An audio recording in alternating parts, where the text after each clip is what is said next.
Hello everyone, welcome to Shivi's Studyship and this is Lucent History.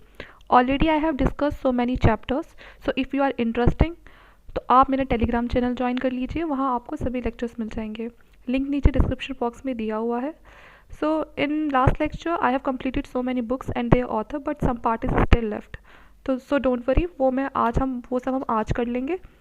उसके बाद हम शुरू करेंगे मराठा, जो मराठा स्टेट है उसके बाद हम उसको पढ़ना शुरू करेंगे. तो चलिए स्टार्ट करते हैं. पहली जो हमारी बुक है वो है वक्त ए हैदराबाद. ऑथर थे इसके नीमत खान अली. औरंगज़ेब के जो गोलकोंडा कॉन्क्वेस्ट हुआ था उसके बारे में है.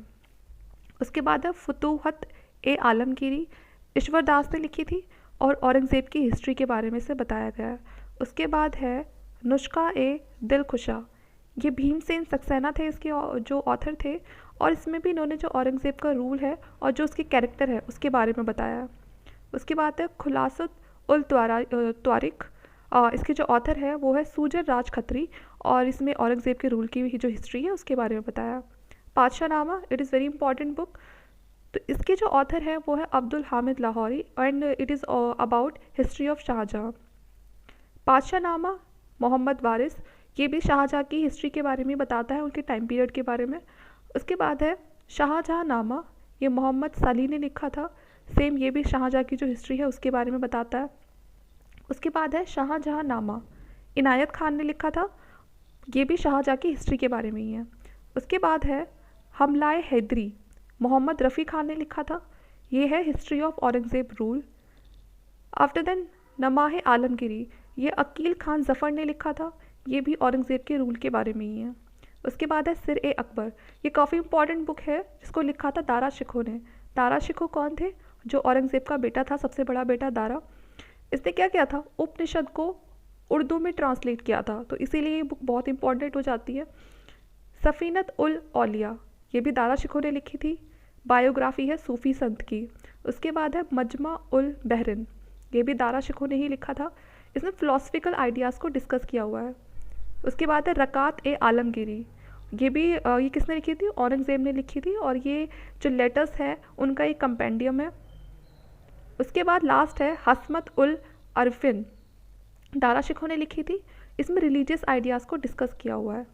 ठीक है, तो ये हमारी जो सारी बुक्स है जो ल्यूसेंट में गिवन है हम इसे कंप्लीट कर चुके हैं. अब हम मूव करेंगे अपने नेक्स्ट टॉपिक पर, मराठा स्टेट. मराठा स्टेट की जो टाइमिंग है वो है हमारी 1674 से 720. ठीक है, और फिर जिनके लड़ाई झगड़े हो जाते हैं तो फाइनली 1818 तक ये जो हमें मराठा स्टेट है ये देखने के लिए मिलेगा.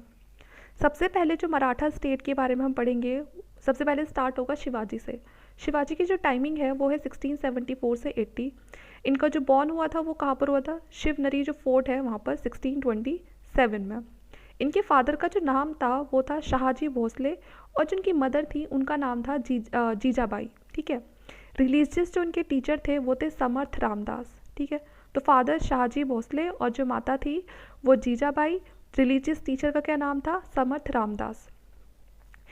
इनकी जो जागीर थी वो पूना की थी. ठीक है ना, जागीर ऑफ पूना जो इन्हें कहाँ से मिली थी? इनके फादर से मिली थी. ठीक है, इससे पहले जो उसको संभालते थे वो उनके फादर थे, और 1637 में वो किसको दे दी गई थी? शिवाजी को मिल गई थी jagir of Poona. After the death of his guardian Dadaji Konadev in 1647 he assumed full charge of his जागीर.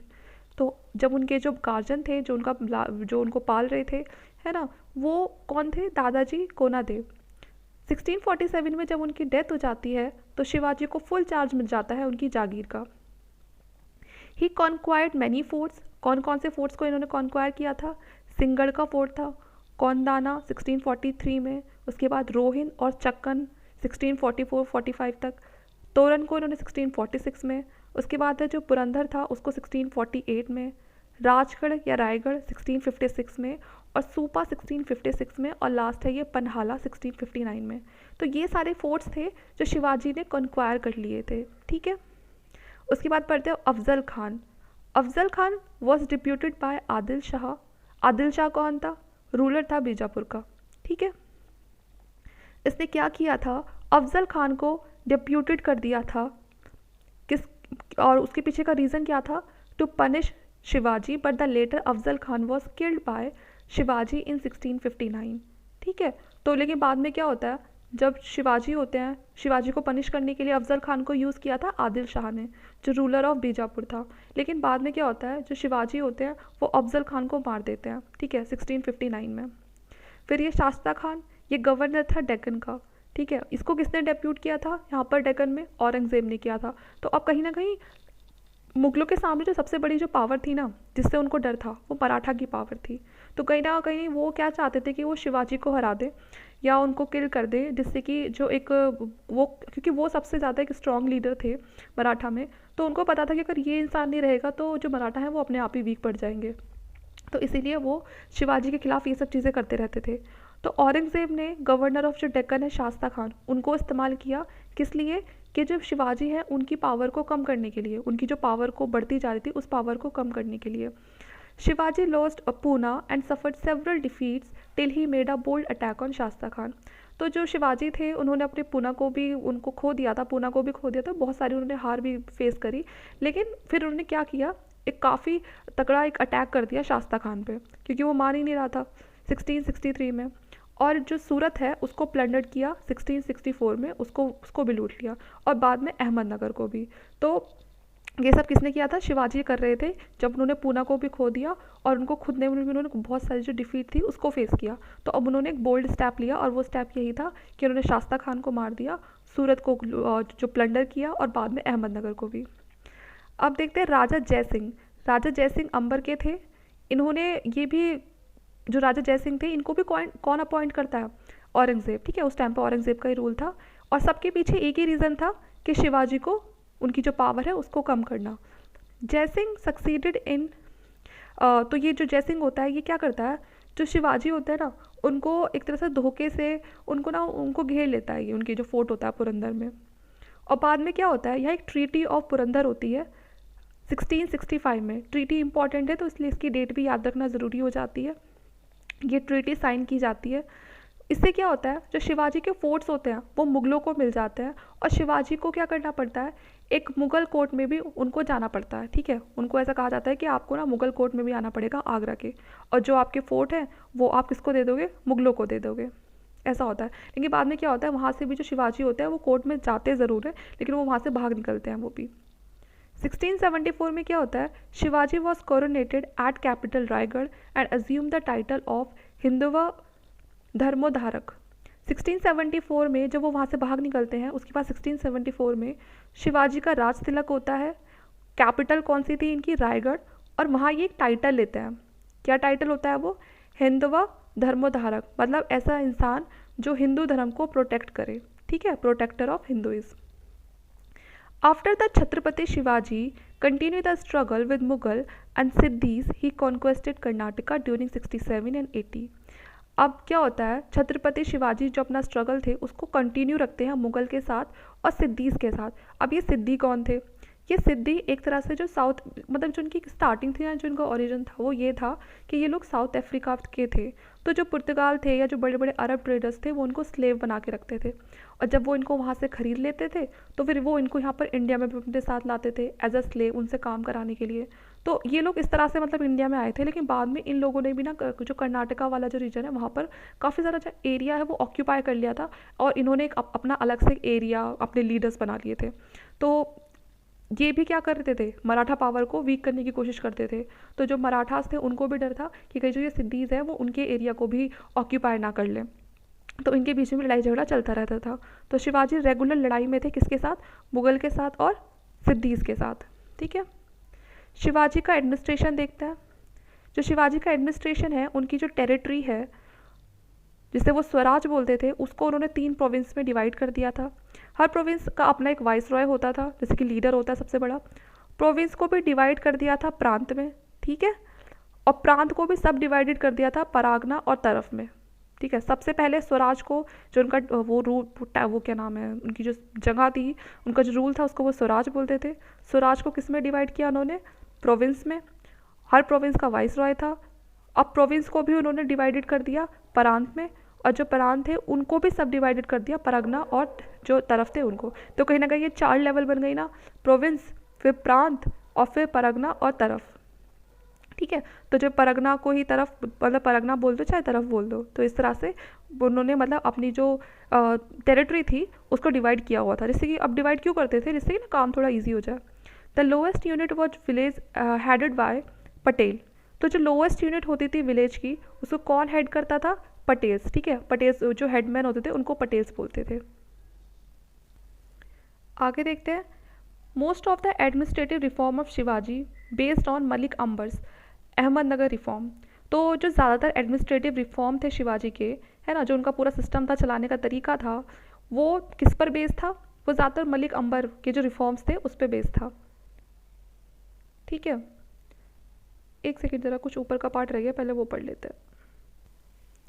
हाँ, तो जो शिवाजी थे, शिवाजी वॉज हेल्प बाय अष्ट प्रधान। शिवाजी के ना अपने एक 8 मिनिस्टर्स थे जिनको वो अष्ट प्रधान बोलते थे, और वो क्या थे, कलेक्टिव मिनिस्टर थे, लेकिन कोई कलेक्टिव रिस्पॉन्सिबिलिटी नहीं थी। हर किसी की अपनी डायरेक्ट रिस्पॉन्सिबल था शिवाजी के लिए। ठीक है, नाम के लिए 8 मिनिस्टर, सुन के लग रहा है ना नाम एक जैसा कि अष्ट प्रधान के मतलब एक कलेक्टिव मिनिस्टर होगा, लेकिन ऐसी कोई कलेक्टिव रिस्पॉन्सिबिलिटी नहीं थी। हर मिनिस्टर को अपना अलग जवाब देना होता था, रिस्पॉन्सिबल होता था शिवाजी के लिए। उसके बाद है शिवाजी के अष्ट प्रधान, जिसमें सबसे पहले पेशवा आता है। पेशवा मुख्य प्रधान होता था, जो फाइनेंस और जो जनरल एडमिनिस्ट्रेशन होता है उसको देखता था। ठीक है, उसके बाद है मजूमदार। मजूमदार को अमात्या, है ना, मिनिस्टर होते हैं जो, ये मजूमदार क्या करता था, रिवेन्यू और जो फाइनेंस मिनिस्टर होता है उसका इंचार्ज था। और ये जो जो होम मिनिस्टर है उसको क्या बोलते थे, वैकेनेविस। ठीक है, वैकेनेविस बोलते थे। और जो फॉरेन मिनिस्टर है उसको क्या बोलते थे, दाबिर या फिर सुमंत। जो रॉयल कॉरेस्पॉन्डेंस होता था, जो मतलब खाना खजाना बोल रही, खजाना मतलब जो ट्रेजर होता था उसको देखता था, वो सुरनविस। ठीक है, और जो रिलीजियस अफेयर को देखते थे वो पंडित राव या फिर सदर। मिलिट्री कमांडर सर ए नौबत। ठीक है, और जो जस्टिस है उसको न्यायाधीश। तो ये इस तरह से ना, मतलब वो जो उस समय होम मिनिस्टर थे, फॉरेन मिनिस्टर थे, उनके इस तरह से नाम रखे हुए थे। ठीक है, पेशवा आपने सुना भी होगा, मूवीज़ वगैरह में भी बहुत देखा जाता है कि अगर कोई भी मराठा मूवी है तो उसमें पेशवा नाम तो आपको सुनने के लिए मिलता ही मिलता है। तो पेशवा मुख्य प्रधान होता था। अब आगे है जो हमने अभी पढ़ा था कि जो जितने भी एडमिनिस्ट्रेटिव रिफॉर्म थे शिवाजी के, ठीक है, वो किस पर बेस्ड थे सारे के सारे, वो जो मलिक अंबर था अहमदनगर का, उसके ऊपर। मलिक अंबर कौन था, ये रूलर था अहमदनगर का, और जो उसके एडमिनिस्ट्रेटिव रिफॉर्म्स थे वो काफ़ी अच्छे थे। तो बाद में भी जो रूलर्स आते हैं ना, वो इनको काफ़ी ज़्यादा क्या करते हैं, इनके जो बनाए हुए आइडियाज़ होते हैं उनको अपनी एम्पायर में लगाते हैं, फॉलो करते हैं। Assessment of land revenue was based on measurement the कत्थी ऑफ मलिक अंबर। तो जो ये मलिक अंबर था ना, ये क्या करता था, ये कत्थी, एक कत्थी सिस्टम होता है उसको यूज़ करता था। अब कत्थी क्या है, कत्थी एक तरह की स्टिक होती थी, एक मतलब पूरे की मतलब एक जैसे स्टिक होती है, जैसे आजकल हम स्केल यूज़ करते हैं, तो इसकी भी एक ऐसी इस तरह की स्टिक होती थी, और उस स्टिक से ये क्या करता था, मेजरमेंट के लिए उसको यूज़ करते थे। ठीक है, तो was adopted as the unit of measurement. तो उसको वो मेजरमेंट के लिए एक यूनिट मानते थे कि अगर मान के चलो ये वो जो अब जैसे हमने आजकल बनाते हैं कि 1 मीटर के लिए इतने से, ये 1 मीटर की कोई वो है पट्टी है, तो हम उसी को पार, अगर हमें 10 मीटर कोई कपड़ा काटना होगा तो हम उस 1 मीटर की जो हमने एक पहले से एक स्टिक बना रखी है, हम उसी को बार बार कम से कम 10 बार रखेंगे, जब जाके वो हमारा 10 मीटर होगा। सेम ऐसे ही था, ये कत्थी एक तरह की स्टिक थी जो यूनिट ऑफ मेजरमेंट थी। लैंड रेवेन्यू फिक्स था 1/3। ठीक है, और इनिशियली ये 33% था, और फिर बाद में इसको 40 भी कर दिया जाता है। ठीक है, चौथ क्या था, 1/4 25% ऑफ लैंड रेवेन्यू, कि आपको 25% लैंड रेवेन्यू देना है मराठास को, है ना। और जो स्वदेशमुखी था वो क्या था, 10%। अब देखो चौथा स्वदेशमुखी में क्या फ़र्क था, जो चौथ था वो लैंड रेवेन्यू था जो मराठास को आपको देना ही देना है। ठीक है, और जो स्वदेशमुखी है ये 10% था, लेकिन ये उन पार्ट के लिए था, महाराष्ट्र की उन ज़मीन के लिए था जिसपे जो मराठा थे वो क्लेम करते थे कि हेरिडिटरी वो उनका राइट है, लेकिन अब वो क्या बन चुके हैं, अब वो मुगल एम्पायर का पार्ट बन चुके हैं।